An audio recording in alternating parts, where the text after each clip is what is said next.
আসসালামু আলাইকুম ওয়া রাহমাতুল্লাহ। ভাই, আজকে আপনাদেরকে আমি এমন একটি বিষয় তথ্য দেব, যে তথ্যটি হচ্ছে কোন কোন ওয়াক্ত নামাজ না পড়লে আপনার কি কি ক্ষতি হতে পারে, আপনি কি কোন ধরনের ক্ষতিগ্রস্ত হতে পারেন।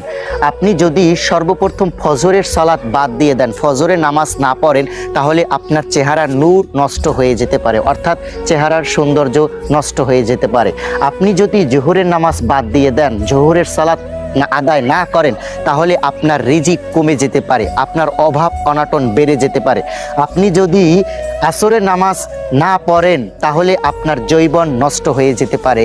আপনি যদি মাগরিবের নামাজ না পড়েন, তাহলে আপনার সম্মান, ইজ্জত, আপনার ক্ষমতা নষ্ট হয়ে যেতে পারে। এবং কি আপনি যদি এশারের সালাত আদায় না করেন, তাহলে আপনার শান্তির ঘুম হারাম হয়ে যাবে, শান্তির ঘুম হবে না।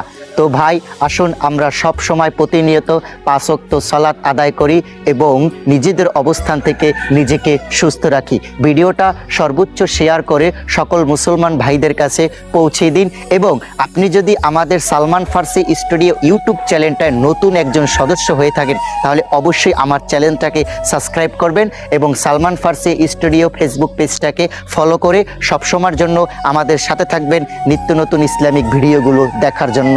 আসসালামু আলাইকুম ওয়া রাহমাতুল্লাহ। ধন্যবাদ।